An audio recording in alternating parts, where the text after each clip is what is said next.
15ই April Kolkata 106 নম্বর ওয়ার্ডের অন্তর্গত হালতু নন্দীবাগানে অনুষ্ঠিত হলো নববর্ষ উদযাপন উৎসব। ঢাকুরিয়া কসবা ও হালতু অঞ্চলের পল্লীবাসীবৃন্দ ও বিভিন্ন সংগঠনের তরফ থেকে এই নববর্ষের উৎসব উদযাপন করা হয়।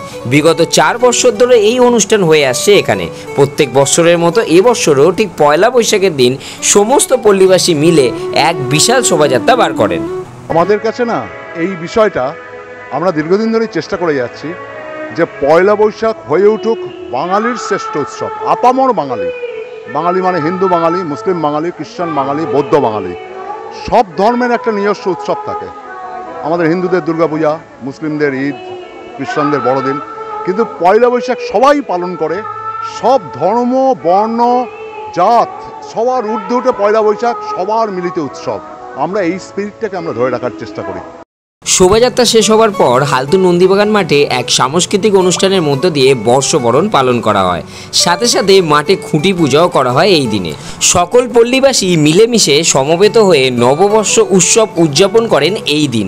সমগ্র অনুষ্ঠানটি বিশেষভাবে পরিচালনা করেন অজিত কুমার সামন্ত মহাশয়।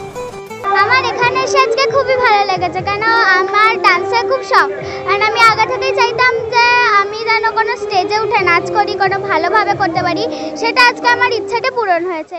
আমরা নিজেরা Chhau artist plus Bharatanatyam artist, আমাদের সবার সাথে একসাথে যে আমরা উঠে এখানে পারফর্ম করতে পেরেছি, এই সুযোগটা যে পেয়েছি, এটার জন্য আমরা খুব গর্বিত।